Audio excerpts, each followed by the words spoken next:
नमस्कार दोस्तों, मैं हूं प्रदीप डबास। आज हम आपके सामने एक ऐसी दर्दनाक लेकिन सच्ची कहानी लेकर आए हैं जिसने न सिर्फ पंजाब बल्कि पूरे देश को झंझोर कर रख दिया है। जरा सोचिए दोस्तों, 73 साल की बुजुर्ग महिला जिसने अपनी जिंदगी के 3 दशक से भी ज्यादा साल अमेरिका में बिताए, अपने पोते पोतियों को पाला, वहां मेहनत मजदूरी करके एक घर बनाया, उसी महिला को हथकड़ियों और बेड़ियों में बांधकर ऐसे डिपोर्ट किया गया जैसे वो कोई बड़ा अपराधी हो। सवाल उठता है, क्या इंसानियत से बड़ा अब इमिग्रेशन कानून हो गया है? क्या किसी दादी नानी की उम्र, उसकी सेहत, उसका परिवार और उसकी भावनाएं किसी सरकार के लिए मायने नहीं रखती? दोस्तों, जिस महिला की बात हो रही है उनका नाम है हरजीत कौर। पंजाब के मोहाली की रहने वाली हरजीत कौर 1992 में अपने 2 बेटों के साथ अमेरिका गई थी। वहीं उनका परिवार बस गया, वहीं उनके पोते पोतियां बड़े हुए और वहीं उन्होंने जिंदगी के 32 साल बिताए। लेकिन अचानक सब कुछ खत्म हो गया। अमेरिकी अधिकारियों ने उन्हें हिरासत में लिया और बिना परिवार के आखिरी बार मिलने का मौका दिए हथकड़ी और बेड़ियों में जकड़कर भारत भेज दिया। दोस्तों, ये सिर्फ एक महिला की कहानी नहीं है, ये सवाल है उस देश पर जिसे दुनिया आजादी और मानव अधिकार का सबसे बड़ा पैरोकार मानती है। अब आप ही सोचिए, एक तरफ अमेरिका दुनिया भर में लोकतंत्र और मानव अधिकारों का ठेका उठाए घूमता है, दूसरी तरफ 73 साल की बुजुर्ग महिला को अपराधियों जैसा ट्रीटमेंट दिया जाता है। क्या ये दोहरा चेहरा नहीं है? क्या ये उसी लोकतंत्र का असली चेहरा नहीं है जिसके ढोल पीटे जाते हैं? हरजीत कौर ने खुद बताया कि गिरफ्तारी के बाद उन्हें बेहद ठंडे कमरे में बंद कर दिया गया। जब उन्होंने ओढ़ने के लिए कुछ मांगा तो सिर्फ एल्युमिनियम फॉइल का टुकड़ा थमा दिया गया। क्या ये सिर्फ एक इंसान के साथ किया जाने वाला बर्ताव है या फिर जानवरों से बदतर सलूक? 10 दिन तक अलग अलग डिटेंशन सेंटर में रखा गया, खाने में ठंडी ब्रेड और बीफ दिया गया जो वो खा नहीं सकती थी। आखिर क्या गुनाह था उनका? उनका गुनाह सिर्फ इतना था कि वो डॉक्यूमेंट्स के बिना अमेरिका में रह रही थी, और ये भी सिर्फ अमेरिका के अधिकारियों का दावा है, जबकि 3 दशक तक उन्होंने हर 6 महीने में इमिग्रेशन दफ्तर में रिपोर्ट दी, नियमों का पालन किया। दोस्तों, यहां एक बड़ा सवाल है, जब पिछले 12 साल से उनका शरण केस रिजेक्ट हो चुका था और वो लगातार इमिग्रेशन दफ्तर में रिपोर्ट कर रही थी, तो आखिर क्यों उन्हें भरोसा दिया गया कि वो अमेरिका में रह सकती है? और जब 3 दशक तक अमेरिका की अर्थव्यवस्था में योगदान देने के बाद एक बुजुर्ग महिला को अचानक डिटेन करके ऐसे भेजा जाता है जैसे किसी आतंकवादी को, तो क्या ये अमेरिका की न्याय प्रणाली पर एक बड़ा सवाल नहीं है? अब जरा सोचिए, उस वक्त हरजीत कौर के पोते पोतियों पर क्या गुजरी होगी। उन्होंने वीडियो कॉल पर दादी से पूछा, दादी आपके पास बेड है?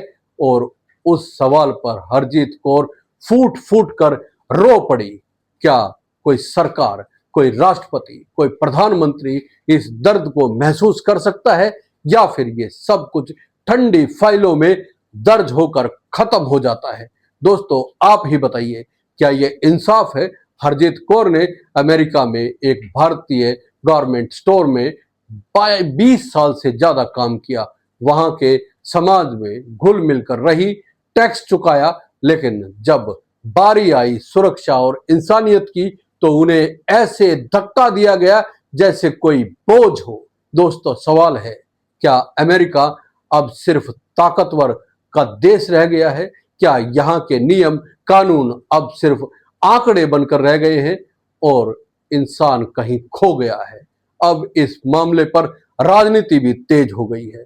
पंजाब कांग्रेस अध्यक्ष अमरिंदर सिंह राजा वड़िंग ने कहा कि किसी बुजुर्ग महिला को हथकड़ी बेड़ियों में बांधकर भेजना भारत के नागरिकों का अपमान है। उन्होंने प्रधानमंत्री नरेंद्र मोदी पर सवाल उठाते हुए कहा कि प्रधानमंत्री को इस मामले पर बोलना चाहिए, यह कहना चाहिए कि हिंदुस्तान ऐसे बर्ताव को बर्दाश्त नहीं करेगा। लेकिन दोस्तों, सवाल ये भी है, क्या हमारी सरकार इतनी मजबूत है कि अमेरिका से सवाल पूछ सके, या फिर हम वही चुप्पी साध लेंगे जो अक्सर विदेशी मामलों में साधी जाती रही है। जरा सोचिए, 3 दशक तक अमेरिका में रहने वाली महिला जिसने वहां पीढ़ियां पाली, जब उसे अपराधी की तरह बेड़ियों में बांधकर भेजा जाता है तो उसका अपमान सिर्फ हरजीत कौर का नहीं होता, बल्कि हर उस प्रवासी भारतीय का होता है जो अमेरिका या किसी और देश में अपनी मेहनत से, इज्जत से रोटी कमा रहा है। क्या यह हमारे देश के सम्मान पर सीधा हमला नहीं है? दोस्तों, यहाँ एक और बड़ा सवाल है, क्या अमेरिकी सरकार ने यह कदम जानबूझकर शक्ति दिखाने के लिए उठाया, ताकि दुनिया को यह संदेश जाए कि अमेरिका में कोई भी गैर कानूनी तौर पर नहीं रह सकता, चाहे वो 73 साल की बीमार महिला ही क्यों ना हो? लेकिन क्या कानून का पालन करने का तरीका सही है? और क्या अमेरिका में मौजूद लाखों अनडॉक्यूमेंटेड लोगों को भी इसी तरह डिपोर्ट किया जाएगा? आप खुद सोचिए दोस्तों, अगर 3 दशक तक वहां रहने वाली बुजुर्ग महिला को कोई इंसाफ नहीं मिला तो बाकी भारतीय प्रवासियों का क्या होगा? क्या अब वहां का माहौल हमारे लोगों के लिए और भी असुरक्षित हो गया है? अब यहाँ एक और सवाल हमारी अपनी सरकार से भी है। जब हरजीत कौर को अमेरिका से डिपोर्ट किया गया तो भारत सरकार ने उनके लिए क्या इंतजाम किए? क्या 73 साल की महिला के लिए कोई मेडिकल सपोर्ट, कोई सामाजिक सुरक्षा, कोई आर्थिक मदद का इंतजाम किया गया, या फिर उन्हें यूं ही रिश्तेदारों के भरोसे छोड़ दिया गया? क्या यही है मां भारती की संतान की देखभाल? दोस्तों, अमेरिका की कार्रवाई ने 2 चीजें साफ कर दी है।